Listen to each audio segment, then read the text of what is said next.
আমরা বেশিরভাগ মানুষ, শতকরা হয়তো 90%-এরও বেশি মানুষ, আমরা যারা রোজা রাখি, আমরা শুধুমাত্র পেটের রোজা করি। রোজাটা শুধু পেটের না ভাই, রোজাটা পুরো বডির, রোজাটা পুরো শরীরের, মাথা থেকে পা পর্যন্ত শরীরের প্রত্যেকটা অঙ্গের রোজা আছে।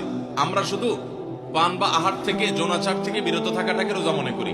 আপনি চোখ দিয়ে মোবাইলে হারাম জিনিস দেখলেন, যে মেয়েকে দেখা আপনার জন্য অ্যালাউড না, আপনি তার ছবি দেখলেন, ভিডিও দেখলেন, সেটা নাটকের নামে, সিনেমার নামে, কোনো ভিডিওতে, কোনো শর্ট ভিডিওতে, টিকটকে, কোনো জায়গা আপনি দেখলেন, আপনি অনলাইনে অফলাইনে দেখলেন, তাহলে আপনার চোখের রোজা নষ্ট হবে। আপনার হাতের রোজা নষ্ট হবে যদি হাত দিয়ে কোনো গুনাহের কাজ করেন। পাও দিয়ে যদি কোনো অন্যায়ের পথে যান, পায়ের রোজা নষ্ট হবে।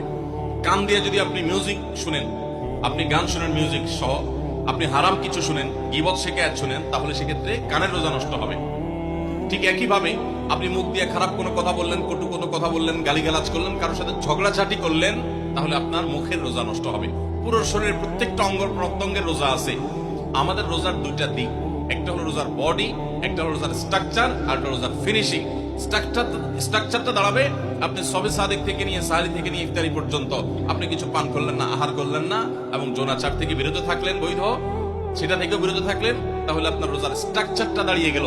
কিন্তু এই রোজা বা সিয়ামের ফিনিশিংটা হবে তখন, যখন আপনার মাথা থেকে পা পর্যন্ত শরীরের প্রত্যেকটা অঙ্গ প্রত্যঙ্গের রোজা রাখবেন।